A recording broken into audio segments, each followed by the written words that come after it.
Hello दोस्तों, सुकून भरी कहानी में आपका स्वागत है। यह कहानी है भक्त रंका और बंका की अमर गाथा। भक्ति का मार्ग सरल नहीं होता, यह अग्निपंथ है।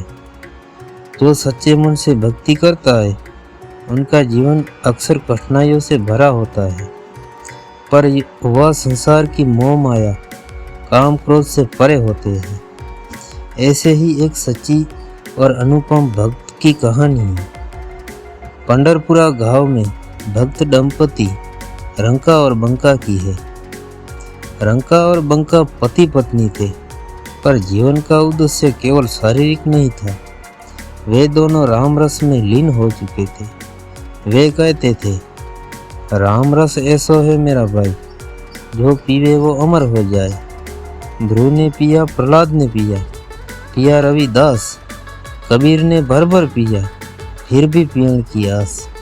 अब रंका ने पिया, बंका ने पिया और अमृता पा ली।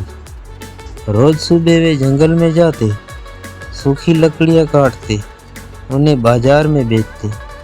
जो थोड़ा बहुत मिलता उसी से 2 वक्त की रोटी खाते, जो बचता उसे दान कर देते। भविष्य की चिंता उन्हें न थी, बस एक ही विश्वास, भूखा जगाता है भगवान, भूखा सुलाता नहीं है।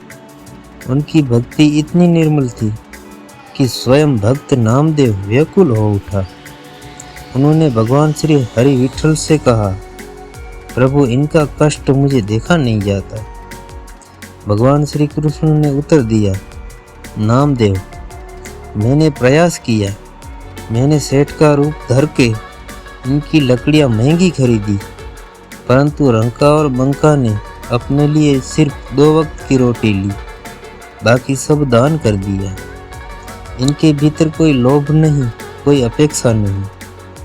तब नामदेव ने प्रार्थना की, प्रभु आइए, हम स्वयं इन्हें परखते हैं।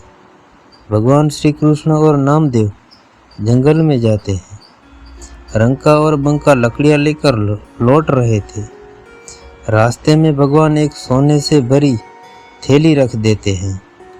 रंका आगे था, उसने वह चमचमाती थैली देखी, पर सोचने लगा, मेरा मन मोह माया से परे है, पर पीछे मेरी पत्नी आ रही है, कहीं उनका मन थैली में न लग जाए।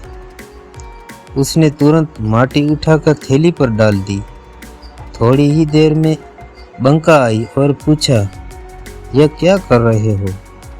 रंका ने सच्चाई छुपाई नहीं, यहाँ सोने की थैली थी, मुझे डर था कहीं तुम लालच में न पड़ जाओ, इसलिए मैंने माटी डाल दी। बंका मुस्कुराई, भगत आप मुझे नहीं पहचाने, यह तो माटी है, सोना भी माटी है, मुझे तो इसमें कोई भेद नहीं दिखता।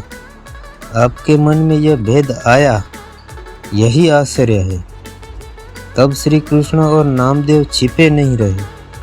उन्होंने दिव्य रूप में दर्शन दिए और कहा, हे रंका और बंका, तुम्हारी भक्ति सच्ची है। तुमने सोना देखा, फिर भी उसे छुआ तक नहीं। तुम्हारा नाम अमर रहेगा जब तक चंद्र और सूरज रहेंगे। वह दिन था जब दोनों साधारण लकड़हारे सच्चे भक्त कहलाए। उनकी भक्ति यह सिद्ध कर दिया, ईश्वर धन या यज्ञ नहीं, केवल हृदय की सच्चाई और समर्पण चाहता है। धन्यवाद दोस्तों। अगर यह कहानी आपको पसंद आए तो शेयर करें, लाइक करें, सब्सक्राइब करें। धन्यवाद।